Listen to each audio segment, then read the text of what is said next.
ruins of Persepolis, carved into a staircase 30 meters wide, the faces of 28 nations still look outward. Delegations that walked here in 515 BC and have not left.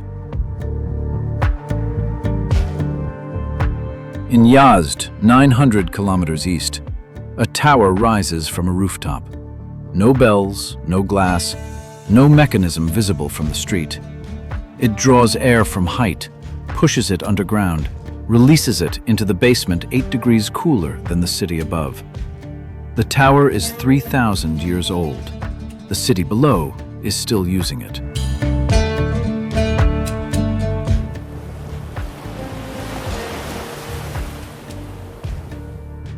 On an island in the Persian Gulf, the soil is red, the specific red of iron oxide. The fishermen grind it into their bread. The island has been doing this since before records were kept.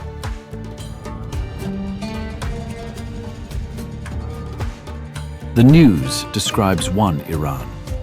These 3 places describe another. The country that was already ancient when Rome was young, that buried 4 empires and is still here, still building, still burning its fire.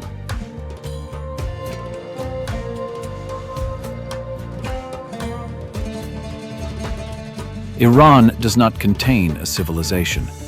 It is civilization, still burning in its bazaars, still standing in its ruins, still practiced in its ceremonies, 5,000 years without pause.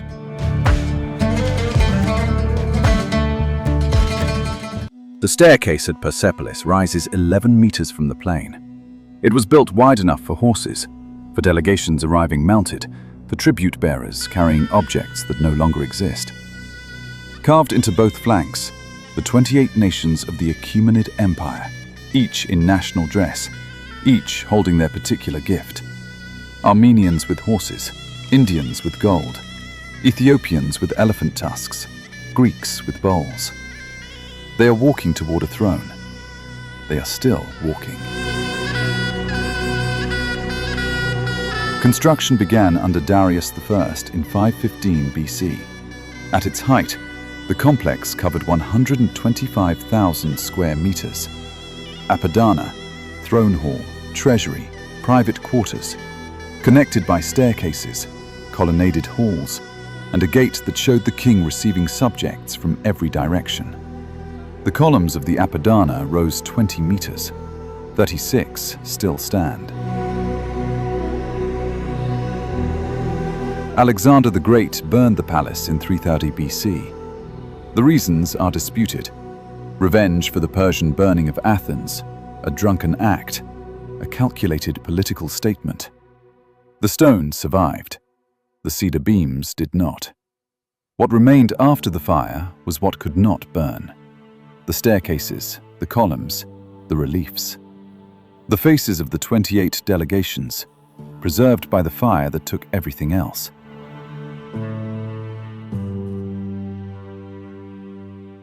The stone absorbed 500 years of empire. It is not finished. 12 kilometers north of Persepolis, 4 identical doorways are cut into vertical rock, 40 meters above the valley floor. Each one leads into a chamber. Each chamber holds a king.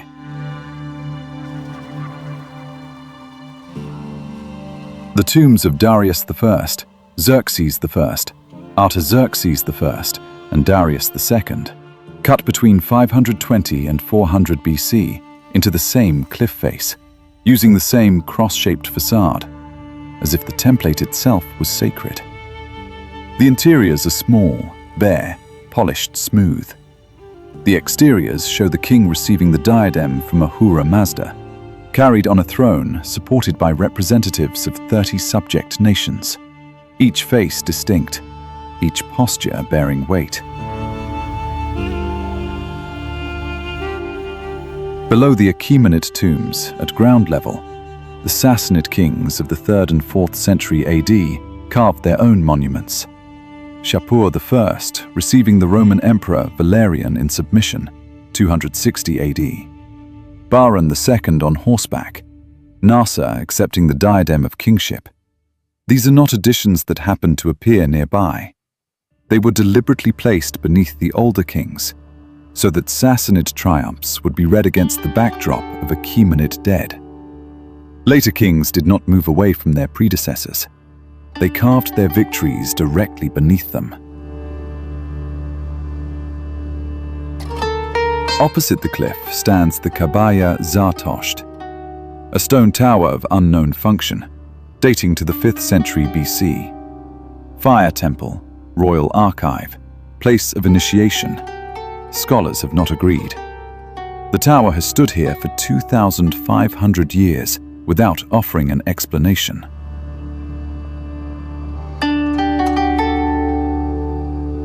Two dynasties, one cliff.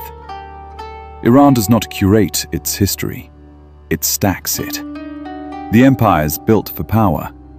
What they built for faith outlasted the power, and it is still in use. 400 kilometers north, a square was constructed that held an entire civilization's idea of itself in one open space. The square is 512 meters long and 163 meters wide. Those dimensions need a moment. Longer than 5 football pitches end to end, wide enough to hold a cavalry exercise. At the south end, the Imam Mosque, its tiled portal angled 77 degrees off the square's axis to face Mecca. At the east, the Sheikh Lotfolla Mosque, no minaret, built for one person.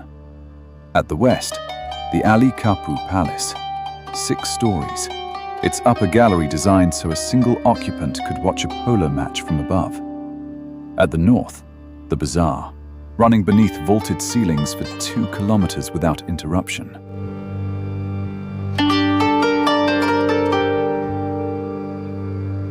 Shah Abbas I built this between 1598 and 1629.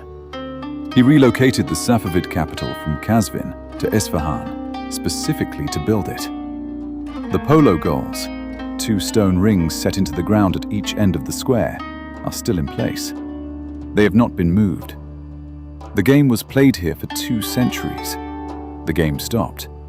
The square did not.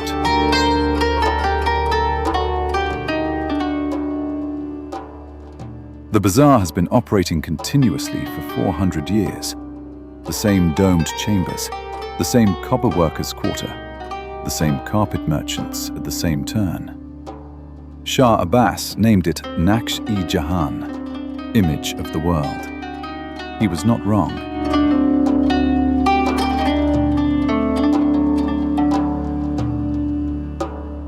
The mosque has no minaret. No call to prayer has ever come from this building. There is no courtyard, no ablution pool, no public entrance at street level. The door opens onto an underground passage that connects, via tunnel, to the Ali Kapu Palace on the opposite side of the square.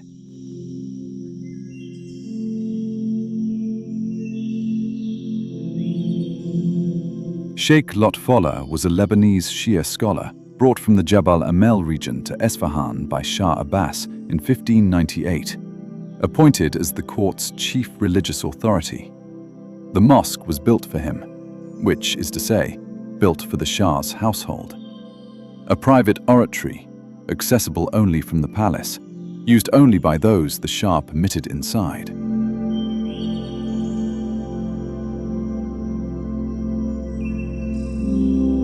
The dome changes color across the day. Cream at noon, pink as the sun descends, a deep ochre brown after dusk. The shift is a property of the luster tile glaze.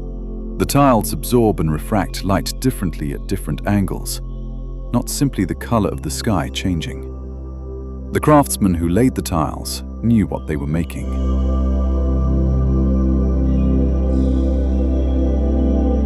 Standing at the dome's center, directly beneath its apex, a peacock pattern assembled from hundreds of smaller geometric tiles, visible only from that single point. It cannot be seen from the entrance. It cannot be seen from the sides. The view was designed for one person, standing in one place, looking straight up.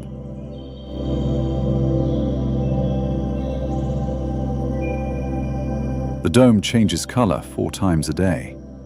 It was built for an audience of 1. It has been looked at by millions.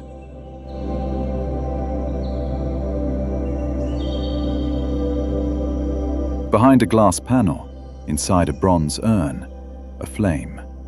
Not large, perhaps the size of 2 hands held together. It has been burning continuously since 470 AD. The Atash Beram, the fire of victory, is the highest grade of sacred fire in Zoroastrianism, the religion that preceded Islam in Iran by 1200 years. This particular fire was kindled in the province of Pars during the Sassanid reign of Yazd I. When the Arab conquest came in the 7th century, the Zoroastrian community carried the flame east into the desert, rather than let it be extinguished. Carried means carried, physically transported, flame maintained on the journey, handed between priests at intervals. The fire arrived in Yazd. It was never put out.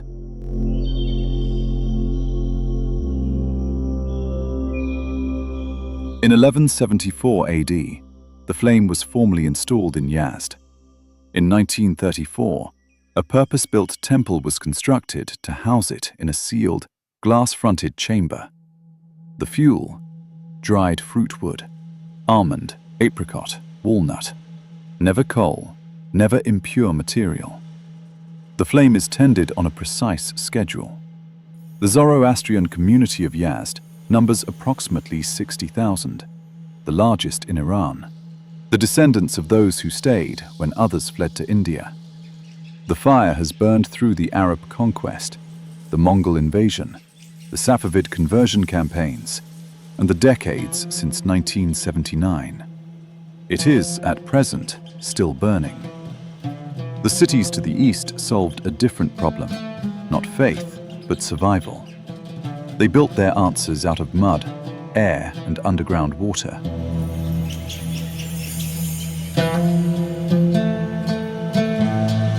The city of Yazd sits at 1,230 meters above sea level, between 2 of the hottest deserts on Earth, the Dasht-e Kavir to the north, the Dasht-e Lut to the south. The temperature in July reaches 40 degrees Celsius by 9 in the morning. The city has been occupied for 3,000 years.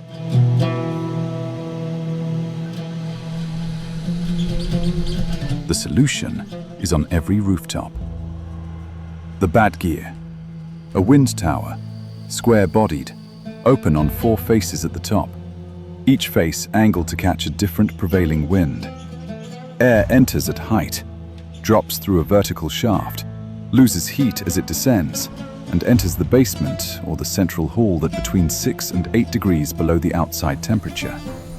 No moving parts, no fuel, no maintenance beyond keeping the shaft clear.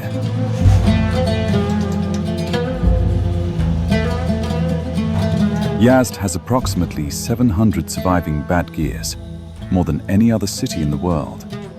The oldest date to the 8th century BC. The design has not fundamentally changed. The city also ran qanats beneath its streets, underground water channels that brought snowmelt from mountains 30 kilometers away into cisterns below the houses.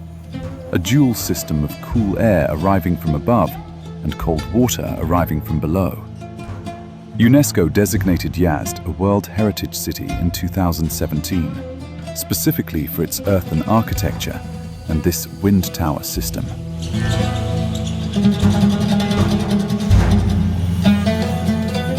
Before electricity, before refrigeration, before air conditioning existed as a concept anywhere on Earth, Yazd had the Badgir.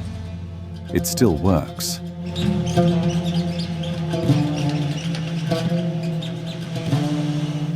A courtyard. Turquoise pool at the center, fed by a qanat channel running under the floor. Arched iwans on 3 sides. Beyond the walls, desert.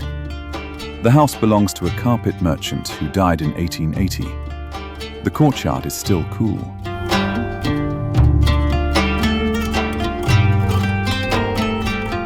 The Tabatabai Historical House was built in 1834 for a family whose wealth came from the Kashan carpet trade. 4 interconnected courtyards, 44 rooms, wind towers, painted stucco ceilings, every element performing a thermal function beneath an aesthetic one. The house is a climate machine, but also displayed status. In Kashan, these 2 requirements were not in conflict.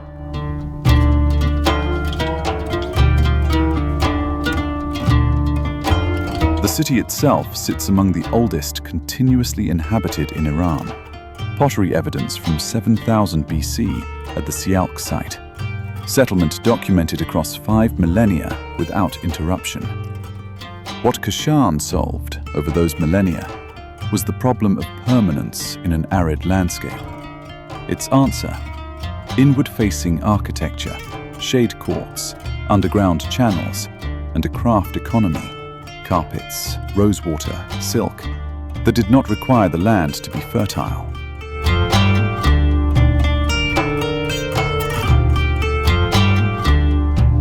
The Sultan Amir Ahmad bathhouse, built in the 16th century, uses the same Qanat system. Water arrives cold from the mountains, is heated by the bathhouse furnace, circulates through pools at graduated temperatures.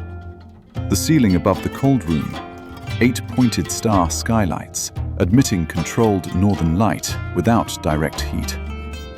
Every surface in Kashan is performing a function. The beauty is the engineering.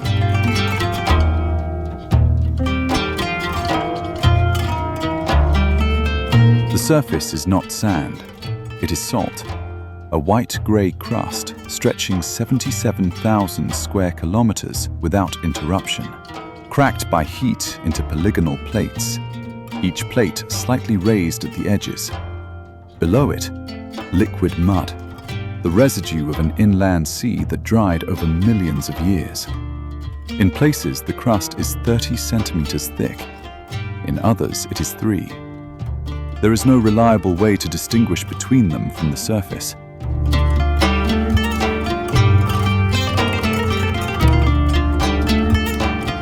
Temperature range: minus 22 degrees Celsius in winter, plus 50 degrees Celsius in summer. Among the highest seasonal differentials of any desert on Earth. Precipitation at the center, near 0. The Silk Road routed around the dashed Ikavir, rather than through it. Caravans that attempted the crossing were regularly lost without trace.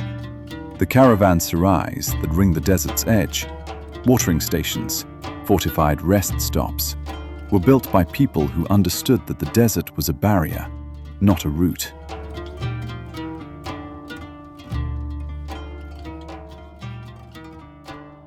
"14 species of mammal survive here, including Asiatic cheetahs and Persian leopards. The desert is not empty. It is on its own terms. The desert did not become hostile. It arrived this way."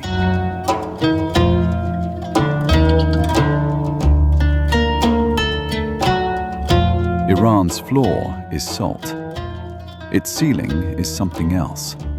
A wall of mountains 900 kilometers long, holding 2 climates apart with nothing but altitude and stone.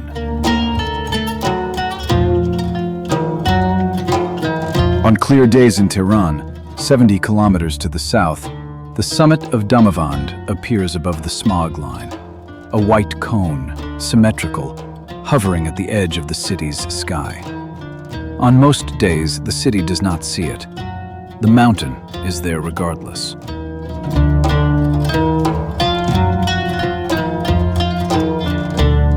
Damavand rises to 5,610 meters, the highest peak in Iran, the highest volcano in Asia, the highest point across the Middle East. A stratovolcano, last erupted approximately 7,300 years ago, classified as potentially active. The summit plateau holds sulfur fumaroles and permanent snowfields. Temperature at the peak, minus 30 degrees Celsius in winter.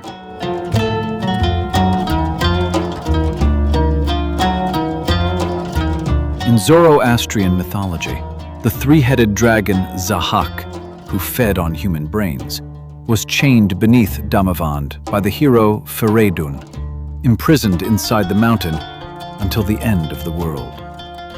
The mountain is not simply a geographical feature in Iranian culture. It is a container. It holds something dangerous in place.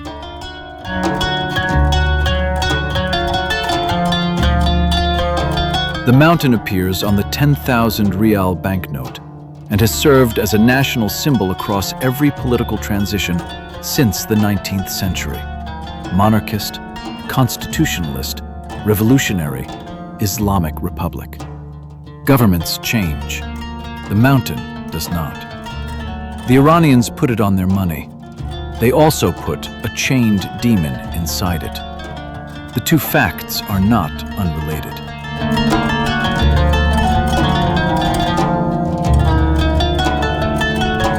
The road descends from the pass and the trees begin. Not scrub, forest. Broad-leafed, dense, subtropical. The air becomes heavy. The Caspian Sea appears below through the canopy, silver gray, very far down. On the south side of the same pass, 40 minutes earlier, the landscape was bare rock and dust.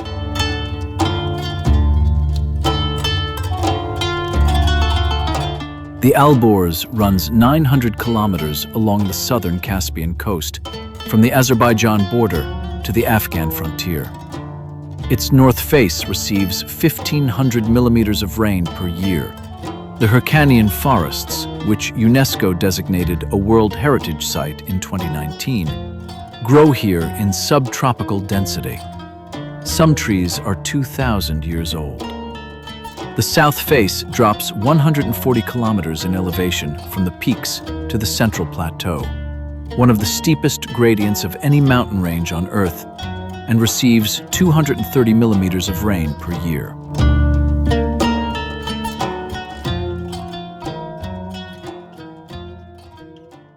One mountain range, two climates.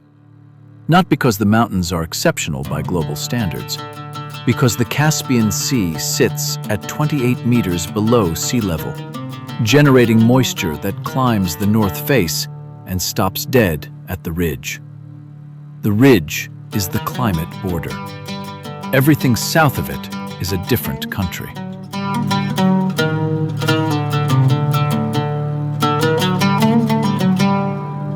A valley 40 kilometers long without a single straight line. The road follows a river. The river follows the rock. The rock has been folding for 60 million years, since the Arabian tectonic plate began its northward push into the Eurasian plate, the same collision that would raise the Persian Gulf floor into mountains and push the Zagros backbone 1,500 kilometers from Iran's northwest to the Strait of Hormuz.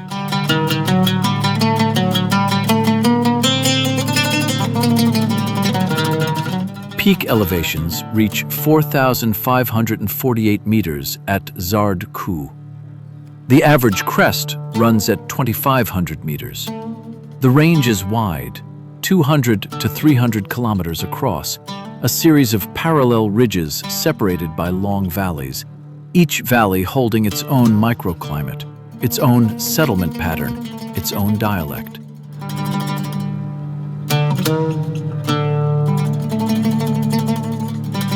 The Bakhtiari and Kashkai tribal confederacies have moved through these valleys twice each year since at least the 16th century. Spring migration upward to the highland Yelak pastures, autumn migration down to the Kishlak winter lowlands.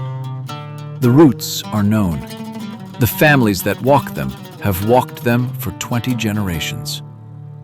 In 1925, a film crew followed the Bakhtiari spring crossing across the Karun River and over 4,000-meter snowfields. The film exists. The migration continues.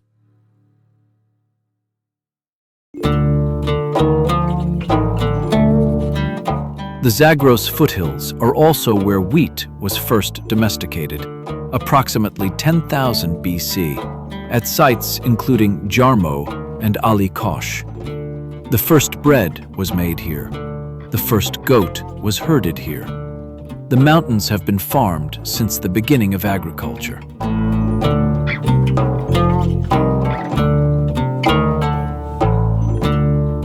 The mountains descend southward. South is where Iran kept its poets, and where it built the only city in the country ever called beautiful by its own name.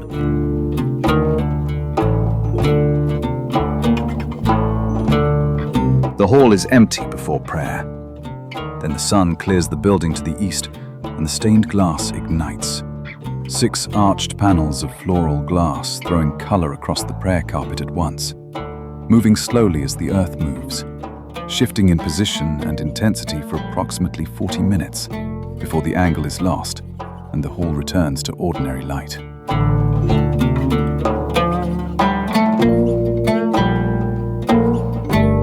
The Nasir-ol-Mulk Mosque was completed in 1888 under the Qajar dynasty, the last major mosque built in Shiraz before the 20th century. The architect specified north-facing stained glass for the winter arcade because the morning-winter sun, low and direct, would enter at the optimal angle.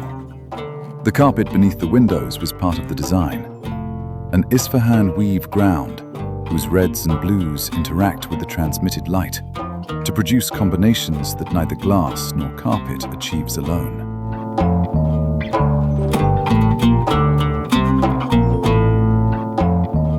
The exterior is faced in pink terracotta tile, the source of the name. The interior and exterior are aesthetically unrelated. The outside is decorative. The inside is an instrument, designed to perform once each day for 40 minutes to a congregation gathered at the right hour. People come back for it every day.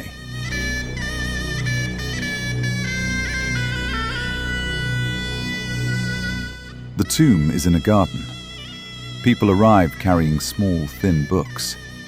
They sit with the books open, read silently, close their eyes, and read again. The book is a collection of poems written in this city between 1315 and 1390 by a man named Shams-ud-Din Muhammad, known as Hafez, the one who has memorized the Quran.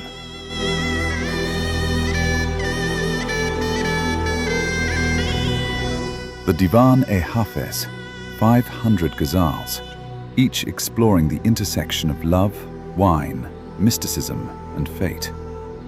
Since the 15th century, Iranians have used the divan for divination. Fal-e-Hafez. A question is held in the mind. The book is opened at random. The first verse on the page is read as the answer. The practice is not considered superstition. It is considered navigation.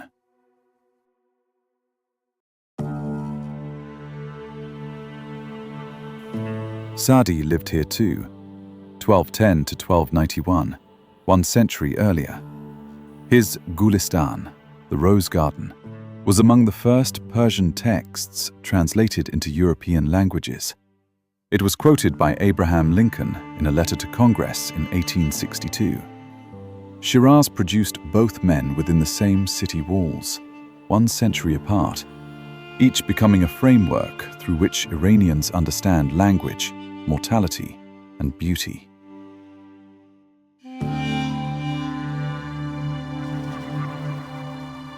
The Eram Garden, a 19th century formal Persian garden with a cypress avenue 200 meters long, a reflecting pool, beds of Rosa damascena, the Shiraz rose, cultivated in this valley since the 10th century for rose water. The garden is a physical translation of poetic imagery into landscape. The gardens described in the verse, built from the same imagination.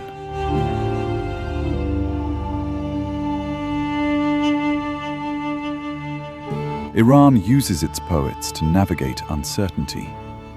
When events are unclear, Iranians open Hafez. He has been answering questions for 600 years.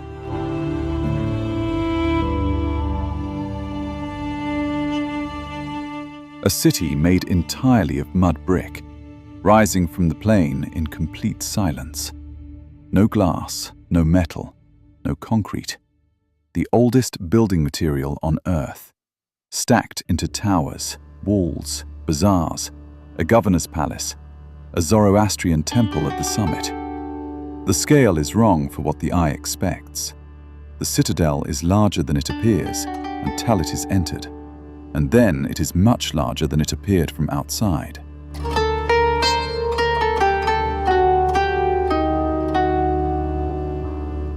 Arg-e-Bam, 180,000 square meters of earthen architecture. Occupation documented from the 6th century BC through to the late 19th century. 9,000 people lived inside the walls in its final active phase. The bazaar operating, the caravanserai receiving travelers, the governor administering from the upper citadel. The city functioned until the mid-1800s, when the population moved to a new town outside and left the mud brick to the wind.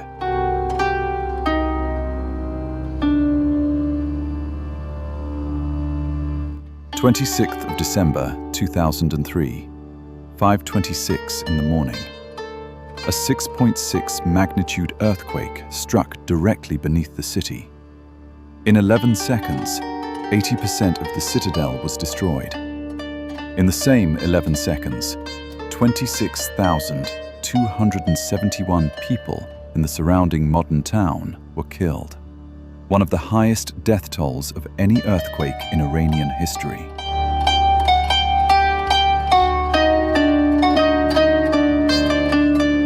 UNESCO emergency safeguarding funds arrived within weeks. International reconstruction began in 2004 and continues. The rebuilt sections are distinguishable from the original, a deliberate choice. The earthquake damage in the unrestored sections is documented within the site, visible, not concealed. The city survived 2,500 years. It did not survive 11 seconds.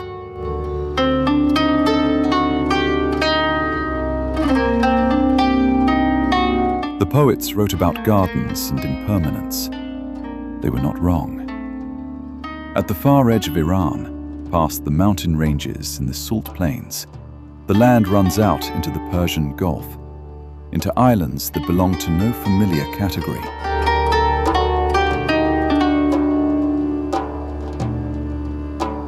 The soil is red, not orange, the specific red of iron oxide, the color of old, dried blood. It extends from the shoreline up through the hills and back down to the water on the other side of the island. The fishermen mix it into their food. The local women grind the red mineral powder into bread dough and into galie mahi sauce. The island has been using its earth as food since before any written record of the practice exists.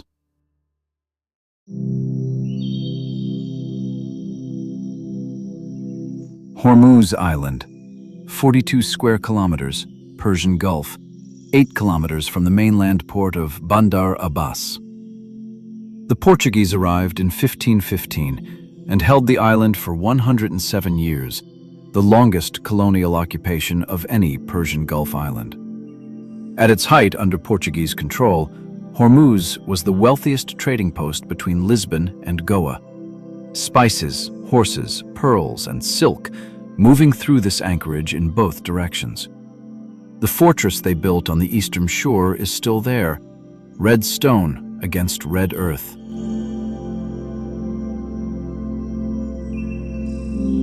The Rainbow Valley in the island's interior. Wind and mineral erosion has produced a landscape where the exposed rock faces run from red to yellow to white to gray within 500 meters. The colors come from different mineral concentrations in the same sedimentary sequence. Iron oxide for red, sulfur for yellow, gypsum for white. The geology is not performing. It is simply the geology. The Portuguese left in 1622. The red earth was here before them and remains after.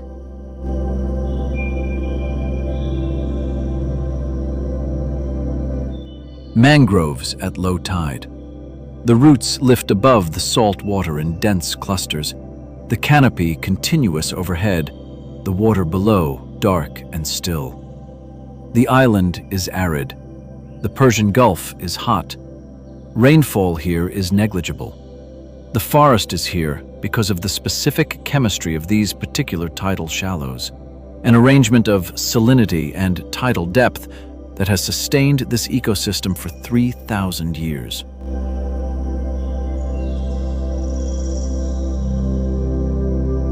The Hara Mangrove Forest of Keshem, 20,000 hectares, a UNESCO Biosphere Reserve. The trees stand 3 to 4 meters, not tall, but their root architecture shelters seahorses, flamingos, ospreys, and the only breeding population of Socotra cormorants in the Persian Gulf. The forest is older than the Safavid Empire.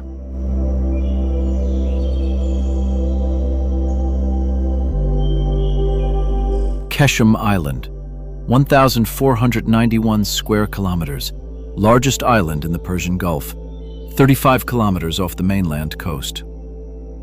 The Stars Valley in the island's interior. Dare Setaregan, sandstone formations carved by wind and rain into caverns 30 meters high, the walls smooth and pockmarked in alternating bands. Local tradition holds that meteors formed the valley. The geology says 10,000 years of slow erosion.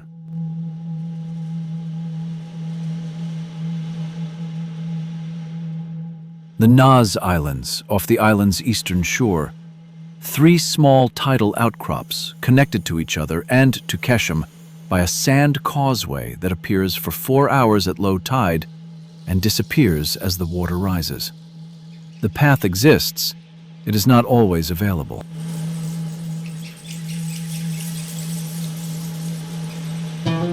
The staircase at Persepolis is still there. The delegations are still carved into its flanks. Medes, Elamites, Indians, Egyptians, Greeks, each walking toward a throne that no longer exists, toward a king dead for 2,400 years, toward an empire the world has largely decided to forget.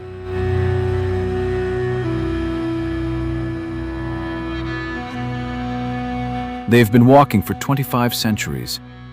They show no sign of stopping. This is the country that invented bureaucracy and abolished slavery under the same king, that built a mosque whose dome changes color 4 times a day for an audience of 1, that kept a fire alive for 1,556 years as a deliberate act of memory, that used its poets the way other nations use their law, as a framework for navigating what cannot be controlled.